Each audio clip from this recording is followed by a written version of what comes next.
నమస్తే Zee TV Telangana news కి స్వాగతం. ముందుగా బులెటిన్ హెడ్లైన్స్.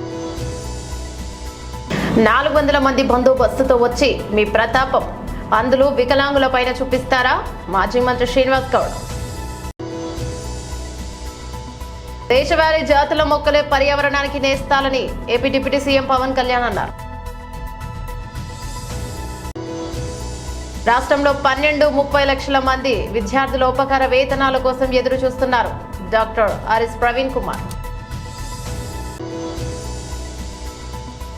ప్రత్యక్ష ప్రసారం తెలంగాణ భవన్లో బీఆర్ఎస్ నాయకుడు పట్లోల కార్తిక్ రెడ్డి ప్రెస్ మీట్. 400 మంది పోలీస్ బందోబస్తుతో వచ్చి మీ ప్రతాపం అందులో వికలాంగుల పైన చూపిస్తారా? చెరువులకు ఆనుకొని పెద్ద పెద్ద బిల్డింగ్లు కట్టుకున్న వాళ్ళకేమో నోటీసులు ఇచ్చి 30 రోజుల సమయం ఇస్తారు. అందులో వికలాంగులు నివసిస్తున్న ఇళ్లను మాత్రం ఏ నోటీసు లేకుండా సమాచారం ఇవ్వకుండా 400 మంది పోలీసులతో వచ్చి అర్ధరాత్రి కూల్చేస్తారా? సమాజంలో సరైన గౌరవం లేదని చెప్పి అందులో వికలాంగులు, ఎస్సీలు, ఎస్టీలు అందరూ ఒకే కాలనీలో నివసిస్తున్నారు. చాలా ప్రపంచ దేశాల్లో అందులో వికలాంగులకు అన్ని ఫ్రీగా కట్టించిస్తాయి. వారు గౌరవంగా బ్రతకాలి, స్వతంత్రంగా ఉండాలని కేసీఆర్ వారికి 4000 పెన్షన్ చేశారు. మాజీ మంత్రి శ్రీనివాస్ గౌడ్. మీ ప్రతాపం అంతా కూడా కళ్ళు లేని వాళ్ళపైన ఇంతమంది పోలీసా? విచిత్రం ఉంది. 400 మంది పోలీసు పోయినరంటే అందుల కాలనీకి, వాళ్ళకి మీరు పోలీసులని కూడా తెలియదు, ఏం జరుగుతుందని తెలియదు.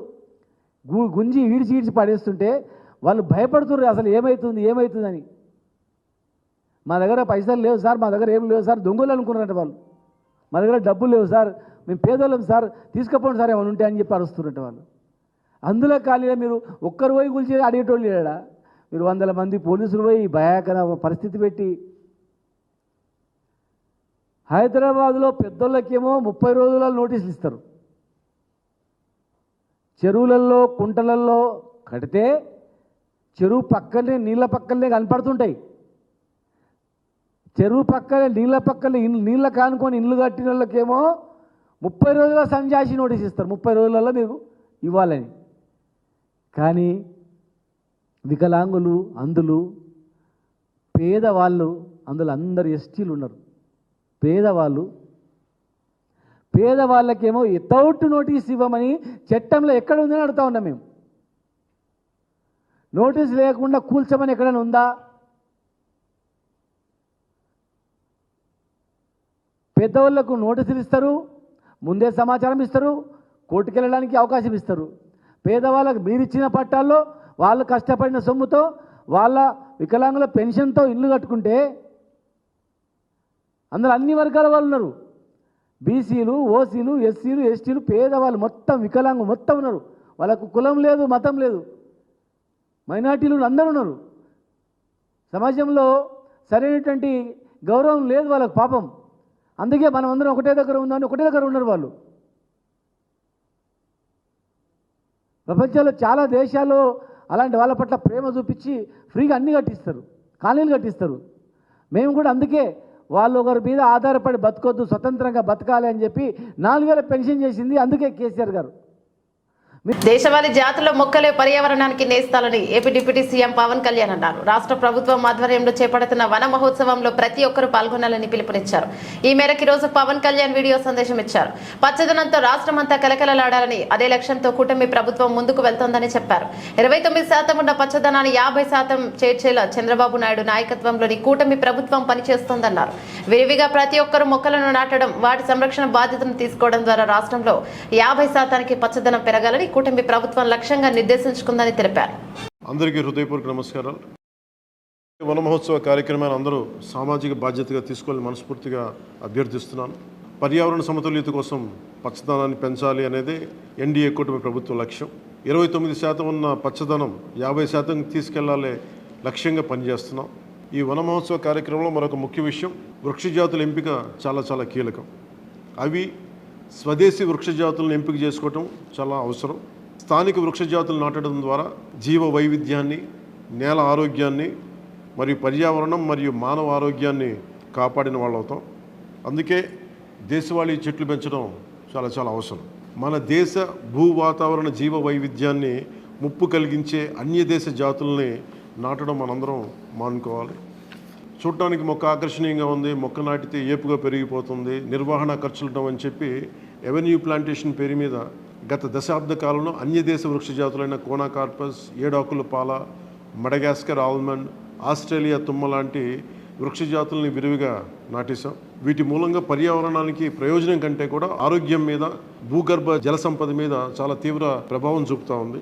అందరూ ఆ ప్రాంత జీవ వైవిధ్యాన్ని పెంపొందించే స్వదేశీ జాతులను మాత్రమే నాటాలి అనేది ఏ దేశపు వృక్ష శాస్త్రజ్ఞుల్ని అడిగినా చెప్పే మాట ఇది. కానీ ఆ వాస్తవాన్ని విస్మరించి విదేశీయ మొక్కల మోసుతో రాష్ట్రమంతటా కోనాకార్పస్తో నింపేశారు. కోనాకార్పస్ అసలు మొదట పరిచయం చేసిన అరబ్ దేశాలే దాన్ని నిషేధించినాయి. ఎందుకంటే దాని దుష్ప్రభావాలను గుర్తించిన వెంటనే నిషేధించారు, తీసేశారు. మన దేశంలో తెలంగాణ, గుజరాత్, కర్ణాటక, అస్సాం ప్రభుత్వాలు కూడా వీటిని నిషేధించినాయి. ఈ కోనాకార్పస్ లాంటి విదేశీ వృక్ష జాతుల మూలంగా జరిగే అనర్థాలు చాలా ఉన్నాయి. అవి ముఖ్యంగా మన భూగర్భ జల సంపదను హరించి వేస్తాయి, శ్వాస సంబంధ ఆరోగ్య సమస్యలకి కారణమవుతున్నాయి. కోనాకార్పస్ ఎలాంటి వృక్ష జాతి అంటే పశువులు తినవు, పక్షులు గూడు పెట్టవు, కనీసం పక్షులు కూడా వాలవు. చెట్టుని చేమని ఆధారంగా చేసుకుని బతికే క్రిమికీటకాలు కూడా ఈ చెట్లు జోలికి రావు. పక్షులే దూరంగా ఉండే ఈ మొక్కల్ని మనం మోజులో పడి ఎందుకు వేయాలి అనేది కీలకమైన ప్రశ్న.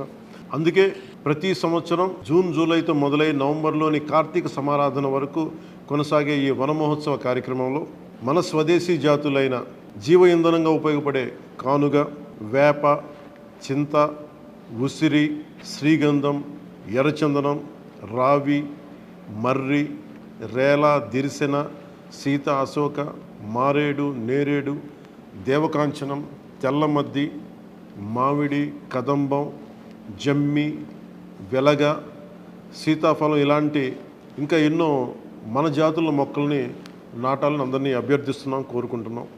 29% ఉన్న మన పచ్చదనాన్ని 50% తీసుకెళ్లే లక్ష్యంగా చంద్రబాబు నాయుడు గారి నాయకత్వంలో కూటమి ప్రభుత్వం పనిచేస్తుంది. అందరం కలిసి పచ్చదనాన్ని పెంచుకుందాం, పర్యావరణాన్ని కాపాడుకుందామని తెలియజేసుకుంటూ జై హింద్. రాష్ట్రంలో ఎస్సీ శాఖ మంత్రి లేడు, ఎస్సీ శాఖ మంత్రి లేడు, మైనార్టీ శాఖ మంత్రి లేడు, విద్యాశాఖ మంత్రి కూడా లేడు. విద్యార్థులు వారి సమస్యలను ఎవరికి చెప్పుకోవాలి? రాష్ట్రంలో ప్రజా పాలన అన్నారు, కానీ ప్రజలపైన, నిరుద్యోగులపైన ప్రతీకార పాలన నడుస్తోంది. రాష్ట్రంలో 12.30 లక్షల మంది విద్యార్థులకు ఉపకార వేతనాల కోసం ఎదురు చూస్తున్నారు. ప్రభుత్వం ఫీజు రియంబర్స్మెంట్ చెల్లించకపోవడంతో విద్యార్థులు కాలేజీలో సర్టిఫికెట్లు తీసుకోలేక బాధపడుతున్నారు. డాక్టర్ ఆర్ఎస్ ప్రవీణ్ కుమార్ తెలిపారు. 12.5 లక్షల మంది విద్యార్థులు ఈరోజు రాష్ట్రంలో ఉపకార వేతనాల కోసం వెయిట్ చేస్తున్నారు. విద్యా సంవత్సరం మీరు ఉదాహరణకు తెలంగాణలో ప్రజాపాలన కాదు, ఇది ప్రజల మీద ప్రతీకార పాలన నడుస్తూ ఉన్నది, విద్యార్థుల మీద ప్రతీకార పాలన నడుస్తూ ఉన్నది. అదేవిధంగా నిరుద్యోగుల మీద కూడా ప్రతీకార పాలన నడుస్తూ ఉన్నది. తెలంగాణలో ఉన్నత విద్యలో 12.5 లక్షల మంది విద్యార్థులు చదువుతున్నారు. ఈ 12.5 లక్షల మంది విద్యార్థులు engineering colleges, pharmacy colleges, medical colleges, degree కళాశాలలు, మరెన్నో ప్రొఫెషనల్ కాలేజెస్లో చదువుతూ ఉన్నారు. ఈ 12 లక్షల మంది విద్యార్థులకు సాలీన 2,400 కోట్ల ఫీ రీయింబర్స్మెంట్ ఇవ్వాలి. ఇప్పటి వరకు ఈ ఉన్నత విద్యాలయాలకు ప్రభుత్వం చెల్లించాల్సిన పెండింగ్ బకాయిలు 5,900 కోట్లు. ఈ 5,900 కోట్లు కేవలం ఈ 2023-24 విద్యా సంవత్సరం వరకే. మరి 2024-25 కూడా కలిపితే దాదాపుగా 8,350 కోట్లు విద్యార్థులకు ఇవ్వాల్సి ఉంటుంది. మరి రేవంత్ రెడ్డి గారు, మీ చేతిలోనే విద్యాశాఖ ఉంది, ఎప్పుడన్నా మీరు దీని మీద రివ్యూ చేసిండ్రా? ఈ విద్యాలయాల్లో చదువుతున్న విద్యార్థులు, మరి ముఖ్యంగా private engineering colleges, private medical కాలేజీలో చదువుతున్న విద్యార్థులు మరింత ఉన్నత విద్యకు పోవాలంటే, పీజీ కాలేజెస్ కానీ పిహెచ్డికి పోవాలంటే, వేరే రాష్ట్రాలకు పోయి చదువుకోవాలంటే వాళ్లకు ఈ డిగ్రీ కళాశాలల్లో, ఇంజనీరింగ్ కళాశాలలో సర్టిఫికేట్లు ఇస్తలేరు. ఎందుకంటే మీ ఫీ రీయింబర్స్మెంట్ బకాయిలు మా దగ్గర లేవు, అందుకొరకు మేము ఇవ్వడం లేదని అంటున్నారు. చాలామంది విద్యార్థులు బాధపడుతున్నారు. మరి వాళ్ళ పరిస్థితి ఎవరు చూడాలి? వాళ్ళు పోయి ఎవరికి చెప్పుకోవాలి? ఎస్సీ శాఖ మంత్రి లేడు, ఎస్టీ శాఖ మంత్రి లేడు, మైనారిటీ శాఖ మంత్రి లేడు, విద్యాశాఖ మంత్రి లేడు. మరి ఎవరికి పోయి చెప్పుకోవాలి? మీరేమో ప్రజల ఫిర్యాదులను నేనే డైరెక్ట్గా ప్రతిరోజు మరి ప్రజాభవన్లో స్వీకరిస్తా అన్న మీరు ఇంతవరకు ఒక్కటేసారి ప్రజావాణికి వచ్చిండ్రు. ప్రజావాణిలో ఒక ఆఫీసర్ను కూర్చోబెట్టిండ్రు. ప్రతిరోజు కూడా టర్న్ బై టర్న్ ఒక డిపార్ట్మెంట్ నుంచి ఒక చిన్న క్లర్కో లేకపోతే సీనియర్ అసిస్టెంట్ వస్తూ ఉన్నాడు. ఇంకా అక్కడ ఎవరు కూడా లేరు. అక్కడికి వచ్చిన వాళ్ళు ఎవరు కూడా వాళ్ళ సమస్యలు పరిష్కారం కావడం లేదు. మరి విద్యార్థులు వాళ్ళ బాధలు ఎవరికి చెప్పుకోవాలి? ప్రత్యక్ష ప్రసారం తెలంగాణ భవన్లో బీఆర్ఎస్ నాయకుడు పట్ల కార్తిక్ రెడ్డి ప్రెస్ మీట్. తెలంగాణ రాష్ట్రానికి సంబంధించిన కన్సాలిడేటెడ్ నిధి నుంచి కేంద్ర ప్రభుత్వం డెవల్యూషన్ ఆఫ్ ఫండ్స్ అనేది ఒకటి ఉంటుంది. రాష్ట్రం నుంచి కేంద్రానికి పోతున్న సెంట్రల్ ఫండ్ నుంచి ప్రతి రాష్ట్రానికి ఒక పర్సంటేజ్ ఉంటుంది. ఆ పర్సంటేజ్ని డెవల్యూషన్ ఆఫ్ ఫండ్స్ అంటారు. అది రాష్ట్రాలకు, వివిధ రాష్ట్రాలకు ఒక్కొక్క పర్సంటేజ్ మేరుగా ఆ నిధులు పంపుతూ ఉంటారు. దాంట్లో భాగంగానే సెంట్రల్ గవర్నమెంట్ నుంచి మనకు వచ్చేది ఒక కన్సాలిడేటెడ్ ఫండ్. దాని గురించి మనం మాట్లాడబోతున్నాము. దీని గురించి మాట్లాడే ముందు తెలంగాణ ఉద్యమం గుర్తొస్తుంది.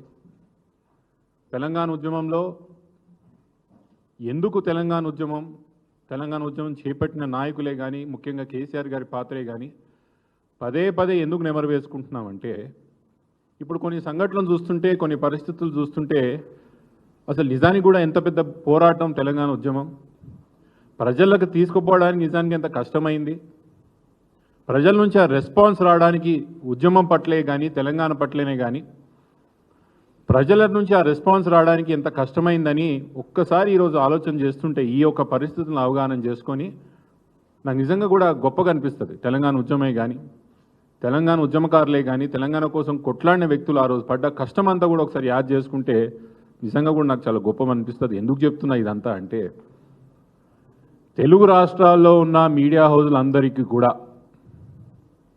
తెలంగాణ ప్రాంతంలో అతి ముఖ్యంగా హైదరాబాద్లోనే వాళ్ళ యొక్క ఆఫీసులు ఉంటాయి. వాళ్ళ యొక్క దినచర్య అంతా కూడా ఆంధ్ర ప్రాంతంలో న్యూస్ వేస్తున్నా కూడా హైదరాబాద్లో వాళ్ళ కేంద్ర ఆఫీసులు ఉండాల్సిందే. వాళ్ళ కార్యాలయాలు హైదరాబాద్ నుంచి నడవాల్సిందే.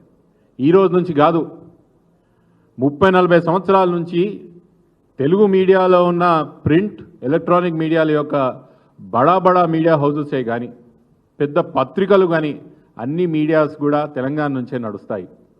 తెలంగాణ ప్రాంతంలో సబ్సిడీలు తీసుకున్నారు, భూములు తీసుకున్నారు.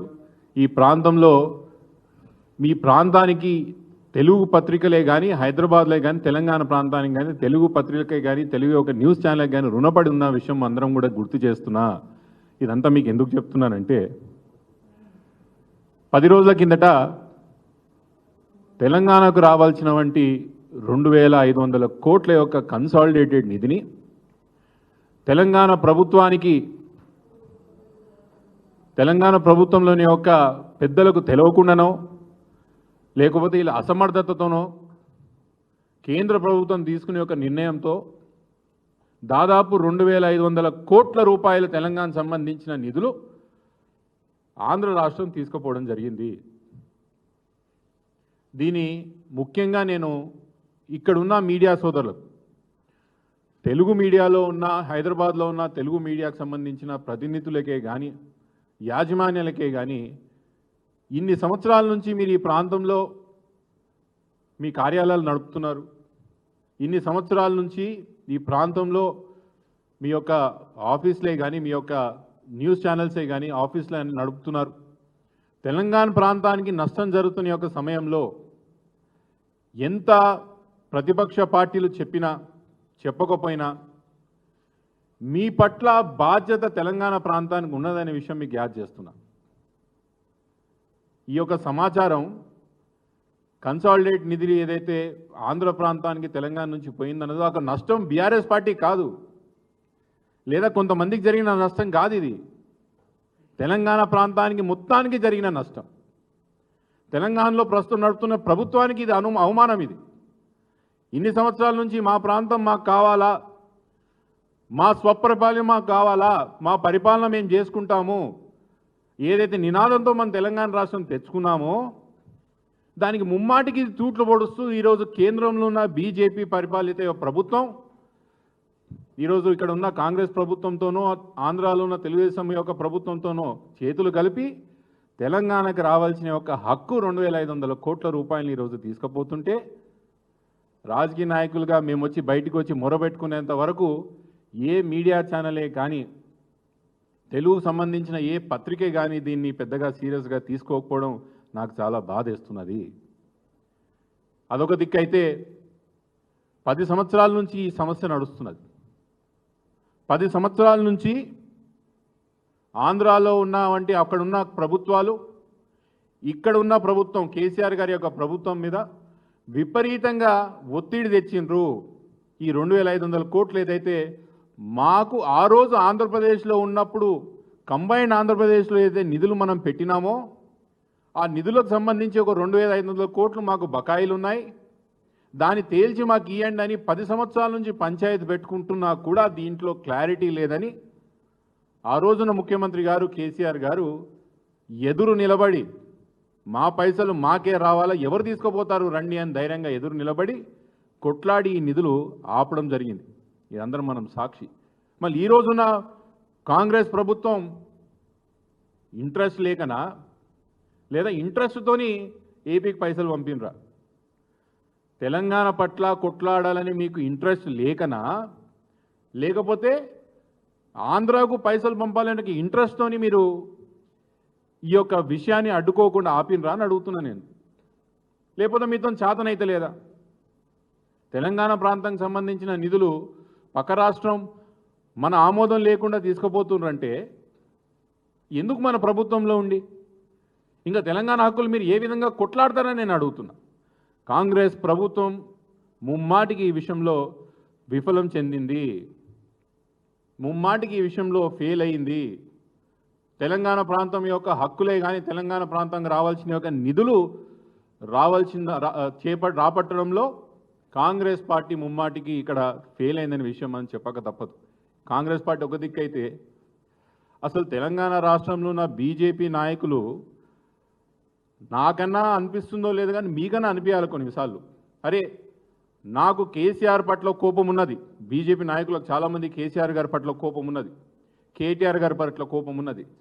కేసీఆర్ గారు కేటీఆర్ గారు బీఆర్ఎస్ మీద ఉన్న కోపం తెలంగాణ ప్రాంతం మీద ఎందుకు చూపుతారు ఈ బీజేపీ వాళ్ళు నాకైతే అర్థమవుతలేదు. మీరు తెలంగాణ ప్రాంతం ప్రతినిధులు కూడా మీరు కూడా కదా, మీకు కూడా మా ఓట్లు వేసారు కదా, తెలంగాణ ప్రజలు ఓట్లు వేసారు కదా, ఎప్పుడు లేని విధంగా 8 మంది ఎంపీలను మిమ్మల్ని గెలిపించారు కదా. కేంద్రంలో బడ్జెట్ విషయం వచ్చినప్పుడు మనకన్నా మనకు ₹1 రాకపోగా దాదాపు 50,000 కోట్ల రూపాయలు బెనిఫిట్ అయ్యేటట్టు ఆంధ్రప్రదేశ్కి ప్రత్యక్ష ప్రసారం మాజీ MLC Shri N Ramachandra Rao press meet BJP Telangana. అట్లాగే రామచంద్రరావు గారు కానివ్వండి, గోలి మధుసూదన్ రెడ్డి గారు కానివ్వండి, నేను కానివ్వండి, ఇప్పుడు స్టేట్ నుంచి మెంబర్షిప్ కోసం వేసిన కమిటీలో దానికి కన్వీనర్ రామచంద్రరావు గారు, మెంబర్స్గా గోలి మధుసూదన్ గారు, నేను దాంట్లో ఉన్నాను. ఇప్పుడు రామచంద్రరావు గారిని మాట్లాడాల్సిందిగా కోరుతున్నాను. అందరికీ నమస్కారం. భారతీయ జనతా పార్టీ మొన్న దేశవ్యాప్తంగా కూడా మరొకసారి సభ్యత కార్యక్రమాన్ని ఒక పెద్ద ఎత్తున చేయాలని చెప్పి నిర్ణయం తీసుకోవడం జరిగింది. భారతీయ జనతా పార్టీలో 3 సంవత్సరాలకు ఒక సభ్యత్వం ఉంటుంది. దాని తర్వాత రిన్యూ చేసిన తర్వాత 6 సంవత్సరాల తర్వాత మళ్ళీ కొత్త సభ్యత్వం ఉంటుంది. అంటే 3 సంవత్సరాలు చేసినటువంటి సభ్యత్వం మీద సెకండ్ టైం దాన్ని 20% పెంచి దాని తర్వాత మళ్ళీ 6 years తర్వాత ఆ సభ్యత్వం అంతా కూడా డిజాల్వ్ అయిపోయి మళ్ళీ ఫ్రెష్ మెంబర్షిప్ స్టార్ట్ చేస్తారు. ఆ సందర్భంగా భారతదేశంలో 2వ తారీఖు నాడు ఢిల్లీలో ఈ సభ్యత్వం ఒక కార్యక్రమాన్ని లాంఛనంగా మొదలు పెడతారు. ప్రధానమంత్రి శ్రీ నరేంద్ర మోదీ గారు వారు మొట్టమొదటి ఒక సభ్యత్వాన్ని భారతీయ జనతా పార్టీలో తీసుకోవడం జరుగుతుంది. ఈ విధంగా 3వ తారీఖు హైదరాబాద్లో తెలంగాణ రాష్ట్రానికి సంబంధించినటువంటి సభ్యత కార్యక్రమాన్ని లాంచ్ చేస్తాను. ఈ లాంచింగ్ ప్రోగ్రాము ఇక్కడ స్టేట్ ప్రెసిడెంట్ తీసుకుంటారు, కొంతమంది గెస్టులు వస్తారు. హైదరాబాద్ నగరంలో ఉన్నటువంటి ఒక పుర ప్రముఖులు కొంతమంది న్యాయవాదులు కానీ, ఇంజనీర్లు కానీ, టీవీ ఆర్టిస్టులు కానీ, అదేవిధంగా అనేక రంగాలు డాక్టర్స్ కానీ రంగాల్లో ఉన్నటువంటి కొంతమంది ప్రముఖులు వారు కూడా కిషన్ రెడ్డి గారితో సభ్యత్వం తీసుకుంటారు. ఇది 3వ తారీఖు తీసుకుంటే లాంచ్.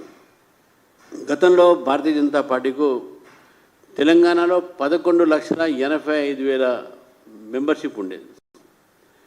ఈ 11,85,000 సదస్సులు ఈ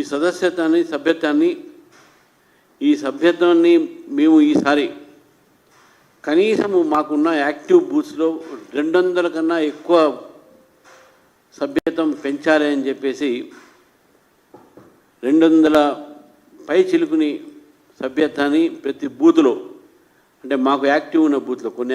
రామగుండం పోలీస్ కమిషనరేట్ మంచిర్యాల జిల్లా తాళ్ల గురిజాల పోలీస్ స్టేషన్ పరిధి బుగ్గగుట్ట సమీపంలోని మామిడి తోటలో రహస్యంగా డబ్బులు పందెం పెట్టి పేకాట ఆడుతున్నారనే నమ్మదగిన సమాచారం మేరకు Mancherial task force inspector Raj Kumar, SI Lachanna మరియు సిబ్బందితో కలిసి పేకాట స్థావరం పైన రైడ్ చేసి 8 మంది వ్యక్తులు మరియు 19,100 రూపాయల నగదు, 8 మొబైల్ ఫోన్లు, 7 బైకులు, పేక ముక్కలు స్వాధీనం చేసుకున్నారు. తదుపరి విచారణ నిమిత్తం తాళ్ల గురజాల పోలీస్ స్టేషన్ ఎస్ఐకి అప్పగించడం జరిగిందని తెలిపారు.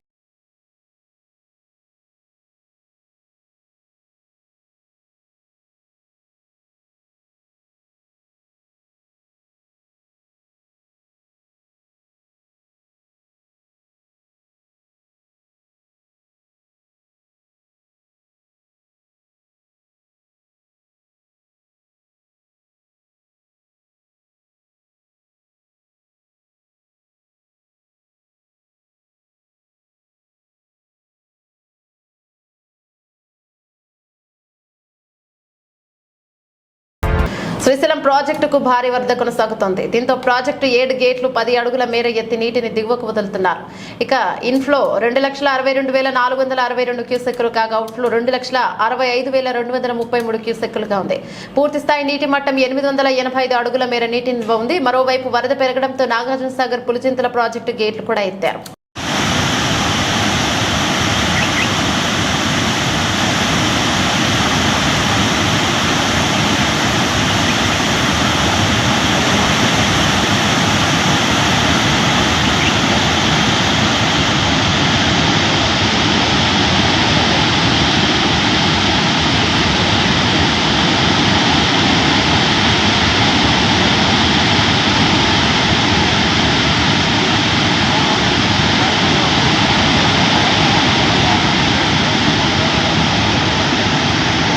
విశాఖపై మా ప్రభుత్వానికి స్పష్టమైన విజన్ ఉంది.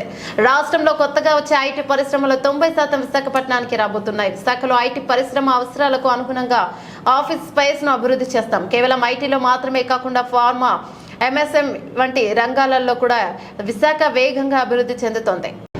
And as far as Visakhapatnam is concerned, if you talk about what is my vision, 90% of the IT investments that will come to Andhra Pradesh will come to Visakhapatnam, and there is no second thought about it. Visakhapatnam was the 9th largest economy, has now slipped to 10th largest economy in India. It has slipped a place, and that really pains me because there's so much of raw potential here in Visakhapatnam. During my Padayatra, I spoke about it. In the Sabha, the final Sabha, I spoke about it, where I broadly laid out saying that why can't we take Visakhapatnam from where it is close to $40 billion economy to making it a $100 billion economy, and Visakhapatnam fuel the rest of the state of Andhra Pradesh, and we are committed to that vision as far as the Indian government is concerned. So we will bring investments across sector. It's not only IT, we will double down on pharma. We see a lot of potentials in MSME, a lot of discussions around even basic manufacturing. So we are going to double down. The airport works are going fast. But there's greater responsibility on Bharat to bring the connectivity. I think he's yet to realize he became an MP. Because in the past he also used to complain, now also he seems to be complaining. So now it's his responsibility to get the connectivity. It's his responsibility as an MP to ensure that the airport is built on time. And in the car, on the way here, we also discussed, we said that both of us will take equal responsibility of attracting investments, and my doors are always open in terms of bringing those investments to the state of Andhra Pradesh and more so Visakhapatnam. And no second thoughts about it. Bulletin ముగించే ముందు headlines మరోసారి. 400 మంది బందోబస్తుతో వచ్చి మీ ప్రతాపం అందులో వికలాంగుల పైన చూపిస్తారా? మాజీ మంత్రి శ్రీనివాస్ గౌడ్. దేశవాళీ జాతుల మొక్కలే పర్యావరణానికి నేస్తాలని AP deputy CM Pawan Kalyan అన్నారు. రాష్ట్రంలో 12-30 లక్షల మంది విద్యార్థుల ఉపకార వేతనాల కోసం ఎదురు చూస్తున్నారు. Doctor RS Praveen Kumar. ప్రత్యక్ష ప్రసారం తెలంగాణ భవన్లో బీఆర్ఎస్ నాయకుడు పట్లోల కార్తిక్ రెడ్డి ప్రెస్ మీట్. మరో బులెటిన్లో మళ్ళీ కలుసుకుందాం. అంతవరకు సెలవు. నమస్తే.